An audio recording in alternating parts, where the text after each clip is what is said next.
ताई माझ्या पाया पडली आणि मला म्हटली, मम्मी मी रात्री एवढा अभ्यास केला पण मला माहिती नाही आता तेच प्रश्न येतील का दुसरे येतील. आणि मी तारक मंत्र म्हणत होते, ती इथं नाश्ता करत होती.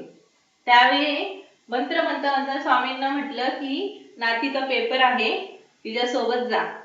आणि तीर्थ दिलं तिला थोडं प्यायला जाता जाता. म्हटली फक्त 15 मिनिटं राहिले मम्मी, जायचं कधी, पेपरला बसायचं कधी, 15 मिनिटात पेपर सुरू होणार आहे माझा.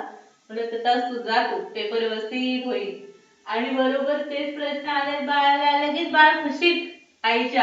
प्रश्न लिहिलंय पण उत्तर बरोबर आहेत की नाही माहित नाही. उत्तर लिहिले ते स्वामींनीच लिहिले. जे घडतं ना ते चांगल्यासाठी घडतं, कळलं का? रात्री किती वाजेपर्यंत होते तू जागी अभ्यास करत? 1:30 वाजेपर्यंत.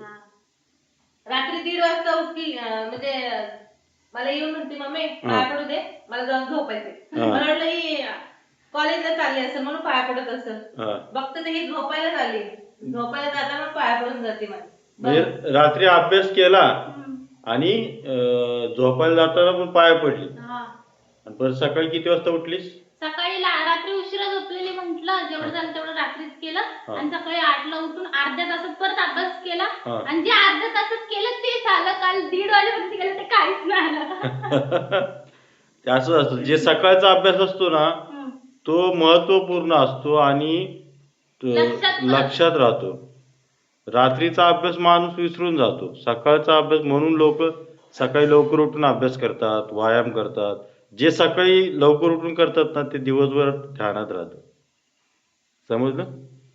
पण पेपर असा लिहिला, एका साईडला लिहिलं, एका साईडला काय करू, एका साईडला लिहिलं, एका साईडला काय करू, दोन्ही हात चालूच होते. म्हणजे म्हणजे एका साईडला लिहिलं आणि सप्लिमेंट घेतलेले ना, आणि 2च मिनिट राहिलेले सप्लिमेंट टाय करायची होती. मग टाय करायची होती, टीचरचं माझ्याकडेच लक्ष. आता कोणाची जर टाय करायची राहिली सप्लिमेंट तर टीचरला टाय वेस्ट होतो ना. मग टीचर पण त्या स्टुडंटच्या समोर बरोबर tie the supplement, tie the supplement, आणि आपलं प्रश्न लिहायचे राहतात. अच्छा, म्हणजे तुमच्यापेक्षा जास्त काही टीचरला असते. मग घरी जायची. हो, काय माहिती. टीचरला म्हणायचं अहो असं नका करू, आम्हाला जरा वेळ द्या. बरोबर की नाही पूजा? बरोबर आहे. या मित्रांनो बरोबर 1:30 वाजलेत. काय आणले जेवण? आणि हे बघा, ही आहे बाजरीची भाकरी, आणि ही आहे दुपारची भाजी, ही आहे रात्रीची भाजी. मटकीची भाजी, वाटाणा फ्लॉवरची भाजी. अच्छा, मटकी आणि वाटाणा फ्लॉवरची भाजी. अच्छा, कोणासाठी? माझ्यासाठी आहे? अरे वा, चला जेवायला बसू. तू नाही बसत जेवायला? तू नाही बसत? बसते ना, माझे चालले मसाले कुटायचे. कसले मसाले? चायनीजचे, दुकानाचे, आपले वडापावचे. अच्छा, बस ना तू पण जेवण कर. आज ना काय झालं माहितीये का, शुक्रवारी इथे लाईट जाते बदलापूरमध्ये. आणि महिन्यातून एकदा, महिन्यातून 2 वेळा लाईट जाते. फक्त शुक्रवारी. आज जर लाईट गेली, गेल्या शुक्रवारी दुकान बंद होतं, त्याच्या गेल्या शुक्रवारी दुकान बंद होतं.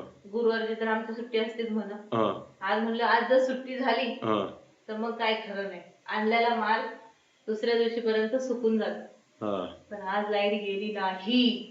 म्हणजे एखाद्या शुक्रवारी जाते, एखाद्या शुक्रवारी राहते. अच्छा. आज मी चटण्या पटापट बनवून घेतल्या. आता भांडी वगैरे राहिल्यात घासायची, भांडी घासते. तोपर्यंत तुम्ही जेवून घ्या. जेवण झालं की आपलं हे आहे ना राडा, कोबी कापायला आणि पेपरला होल पाडून. जा ते कॉक बंद करून चला जेवायला बसू आपण. चला, श्री स्वामी समर्थ. श्री स्वामी समर्थ.